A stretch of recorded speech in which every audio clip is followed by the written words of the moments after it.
로마서 7장. 형제 자매 여러분, 나는 지금 율법을 아는 여러분에게 말하고 있습니다. 여러분은 율법이 사람이 살아있는 동안에만 그 사람을 지배한다는 것을 알지 못합니까? 이를테면 결혼한 여자는 남편이 살아있는 동안에는 법에 의해 남편에 매여 살아야 합니다. 하지만 남편이 죽으면 그 여자는 남편에게 매여 있던 법에서 해방됩니다.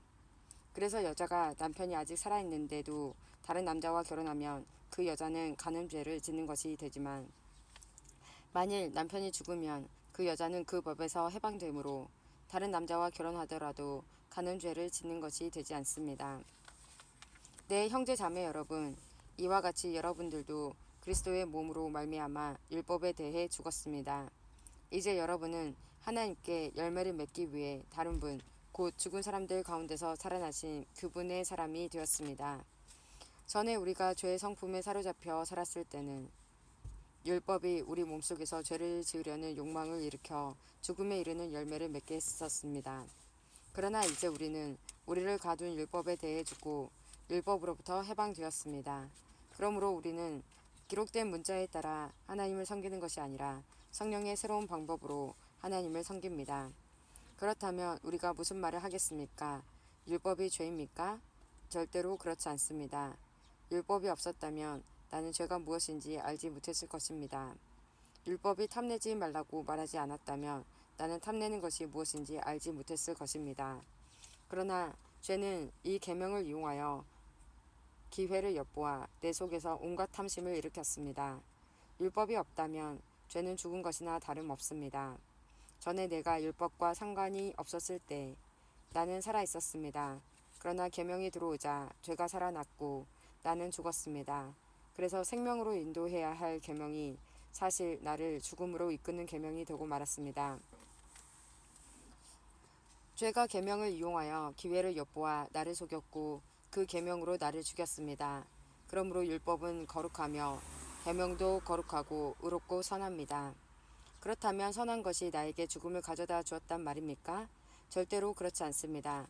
죄가 죄인 것으로 드러나기 위해서 죄는 선한 것을 이용하여 나에게 죽음을 가져왔습니다. 그리하여 죄는 계명을 통해 한층 더 죄의 참모습을 드러내게 된 것입니다. 우리는 율법이 영적이라는 사실을 압니다. 그러나 나는 영적이지 못하며 죄의 노예로 팔린 몸입니다. 나는 내가 하는 일을 이해하지 못하겠습니다. 내가 하고 싶어하는 일은 하지 않고 미워하는 일을 행하고 있으니 말입니다. 내가 그런 일을 하면서도 그 일을 원하지 않는 것은 율법이 선하다는 것을 인정하는 셈입니다. 그런데 이제는 원하지 않는 일을 하는 존재는 내가 아니라 내 안에 살고 있는 죄입니다. 나는 내 안에, 다시 말해서 나의 죄악된 본성 안에 선한 것이라고는 하나도 존재하지 않는다는 사실을 압니다. 선을 행하려는 바람은 내게 있지만 선을 행할 수는 없습니다.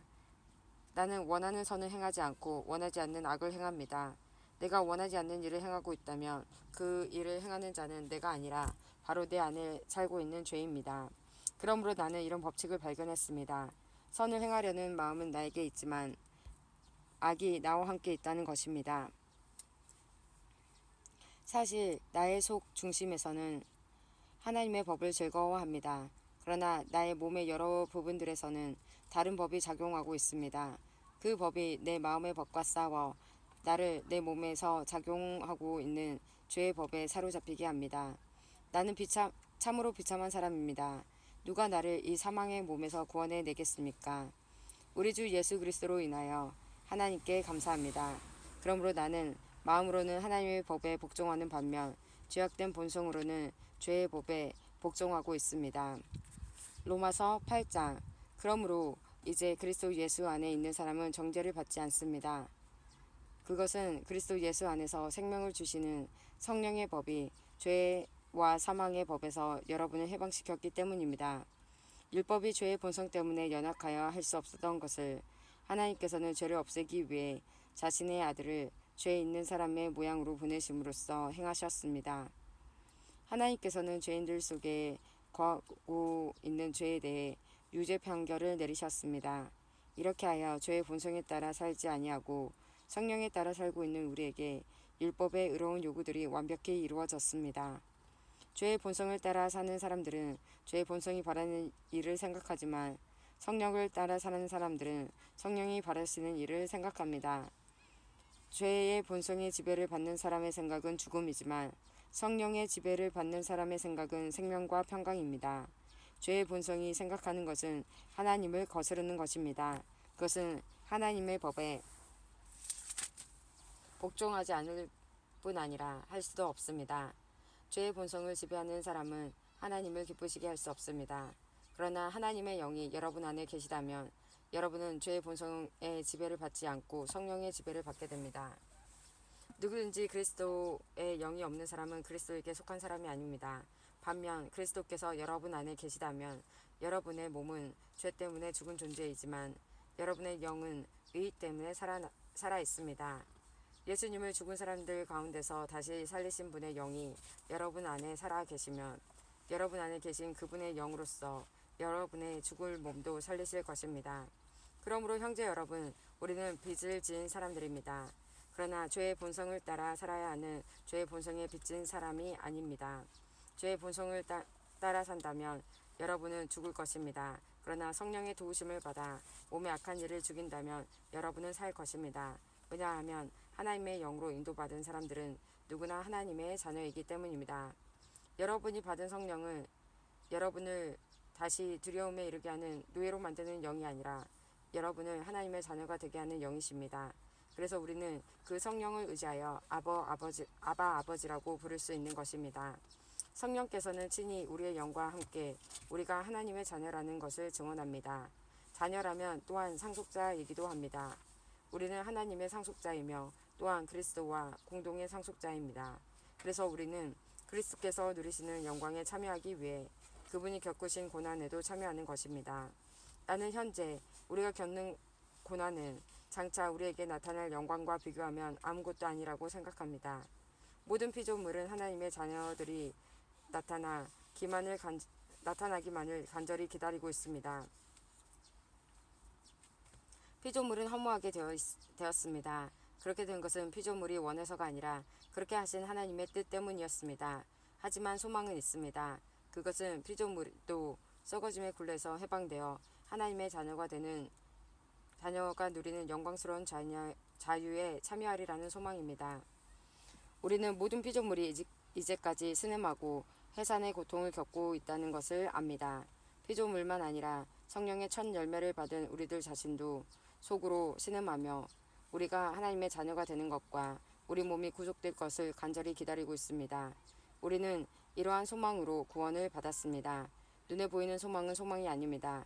눈에 보이는 것을 소망하는 사람이 어디 있겠습니까? 따라서 우리가 아직 보지 못한 것을 소망한다면 우리는 그것을 인내함으로 기다려야 합니다. 이처럼 성령께서는 우리의 약함을 도와주십니다. 우리는 무엇을 기도해야 하는지도 모르지만 성령께서는 말로 다 표현할 수 없는 간절함으로 우리를 위해 기도를 하십니다. 사람의 마음을 꿰뚫어 보시는 하나님께서는 성령의 생각이 무엇인지 아십니다. 그것은 성령께서 하나님의 뜻에 따라 성도들을 위해 중보기도를 하시기 때문입니다. 우리는 하나님께서 모든 일을 하나님을 사랑하는 사람, 즉 하나님의 목적을 위해 부름을 입은 사람들의 선을 위하여 하신다는 것을 알고 있습니다. 하나님께서는 전부터 아셨던 사람들을 그분의 아들과 동일한 형상을 갖도록 미리 정하시고 하나님의 아들을 많은 형제들 중에서 맏아들이 되게 하셨습니다. 하나님께서는 미리 정하신 사람들을 부르셨고 부르신 사람들을 의롭다고 하셨고 의롭다고 하신 사람들을 영화롭게 하셨습니다. 이 점에 대해 우리가 무엇이라고 말할 수 있겠습니까? 하나님께서 우리 편이시라면 누가 우리를 대적하겠습니까? 자기 아들까지도 아끼지 않고 우리 모두를 위해 내어주신 분께서 그 아들과 함께 우리에게 모든 것을 은혜로 주시지 않으시겠습니까? 하나님께서 택하신 사람들을 누가 고소할 수 있겠습니까? 의롭게 하시는 분은 하나님이신데 누가 감히 죄가 있다고 판단하겠습니까? 죽으신 분은 그리스도 예수이십니다. 그분은 죽으셨을 뿐만 아니라 다시 살아나 하나님의 오른편에 앉아 계시면서 우리를 위해 중보기도를 하고 계십니다. 누가 우리를 그리스도의 사랑에서 끊을 수 있겠습니까? 환난입니까? 아니면 어려움입니까? 핍박입니까? 그렇지 않으면 굶주림입니까? 헐벗음입니까? 위험입니까? 아니면 칼입니까? 성경에 기록된 것처럼 우리는 하루 종일 주님을 위해 죽음에 직면하고 있습니다. 우리는 도살당할 양과 같은 대접을 받았습니다. 그러나 우리는 우리를 사랑하시는 하나님을 힘입어 이 모든 것을 이기고도 남습니다. 나는 확신합니다. 죽음이나 생명이나 천사들이나 하늘의 권세자들이나 현재일이나 장래일이나 어떤 힘이나 가장 높은 것이나 깊은 것이나 그 밖에 어떤 피조물이라도 우리를 우리 주 그리스도 예수 안에 있는 하나님의 사랑에서 끊을 수 없습니다. 로마서 9장. 나는 그리스도 안에서 진리를 말하고 거짓말을 하지 않습니다. 이것은 성령 안에서 내 양심이 확증하는 사실입니다. 내게는 큰 슬픔이 있고 내 마음속에는 고통이 쉴 새 없이 밀려옵니다. 나는 내 동포, 내 동족들을 위해서라면 나 자신이 저주를 받아 그리스도로부터 끊어져도 좋다는 각오가 되어 있습니다. 그들은 이스라엘 백성으로서 하나님의 아들이라는 신분을 얻었습니다. 그들에게는 하나님의 영광이 있고 하나님과 맺은 언약이 있고 율법과 성전 예배와 약속들이 있습니다. 족장들이 그들의 조상들이며 그들의 혈통에서 그리스도께서 나셨습니다. 그리스도는 만물 위에 계시는 하나님이시며 영원토록 찬양을 받으실 하나님이십니다. 아멘. 하나님께서 그들에게 하신 약속이 실패로 돌아갔다는 것이 아닙니다. 이스라엘에서 태어난 사람이라고 해서 다 이스라엘 백성인 것은 아닙니다. 아브라함의 자손이라고 해서 다 아브라함의 자녀는 아닙니다. 하나님께서는 이삭에게서 난 자라야 내 자손이라 부르리라고 말씀하셨습니다. 다시 말해서 자연적인 출생에 의해 태어난 아브라함 자손이 하나님의 자녀가 되는 것이 아니라 약속의 자녀라야만 아브라함의 자손으로 여김을 받게 된다는 말입니다. 하나님께서 아브라함에게 하신 약속은 이러합니다. 정한 때가 되어 내가 다시 오리니 사라가 아들을 낳을 것이다. 그뿐만이 아닙니다. 리브가가 우리 조상 이삭 한 사람에게서 아이를 임신했을 때도 그랬습니다. 두 아들이 태어나기도 전에 그리고 그들이 무슨 선이나 악을 행하기도 전에 하나님께서는 선택하시는 목적을 굳게 세우기 위해 리브가에게 다음과 같이 말씀하셨습니다. 형이 동생을 섬길 것이다. 이렇게 말씀하신 것은 하나님의 선택이 사람의 행위가 아니라 불러주시는 분의 뜻에 달려 있다는 것을 보여주기 위해서입니다. 이것은 내가 야곱을 사랑하고 에서는 미워했다라고 기록된 대로입니다. 그렇다면 우리가 무엇을 말할 수 있겠습니까? 하나님이 공정하지 못하시다고 말할 수 있겠습니까? 그럴 수 없습니다. 하나님께서 모세에게 내가 자비를 베풀고자 하는 사람에게 자비를 베풀고 불쌍히 여기고자 하는 사람을 불쌍히 여기겠다라고 말씀하셨습니다. 그러므로 모든 것이 사람의 요구나 노력에 달려있는 것이 아니라 하나님의 자비에 달려있는 것입니다. 이런 이유로 하나님께서는 파라오에게 내가 너를 왕으로 세운 것은 너를 통해 내 능력을 나타내고 내 이름을 온 땅에 두루 전하기 위함이다 라고 말씀하셨던 것입니다. 그러므로 하나님께서는 그분의 뜻대로 어떤 사람에게는 자비를 베푸시고 또 어떤 사람은 완고하게도 만드십니다. 그러면 여러분 중에는 나에게 이렇게 말할 사람이 있을지도 모르겠습니다. 그런데 왜 하나님께서는 우리가 잘못했다고 우리를 책망하시는가? 하나님의 뜻을 거스를 사람이 누가 있단 말인가? 그러나 사람이 무엇이기에 감히 하나님께 말대꾸한단 말입니까? 토기 그릇이 자기를 만든 사람에게 나를 왜 이렇게 만들었소? 라고 말할 수 있습니까? 토기 그릇을 만드는 사람이 똑같은 진흙으로 귀하게 사용할 그릇과 천하게 사용할 그릇을 만들 권한이 없단 말입니까? 하나님께서 진노를 나타내시고 그분의 능력을 사람들에게 알리시기 원하셨으면서도 멸망받기로 되어 있는 진노의 그릇들을 인내로서 참아주셨다며 어쩌겠습니까? 또한 하나님께서 그렇게 하신 것이 영광에 들어가도록 미리 준비하신 자비의 그릇들에게 그분의 풍성한 영광을 알게 하기 위해서라면 어쩌겠습니까? 하나님께서 부르신 자비의 그릇이 바로 우리들입니다.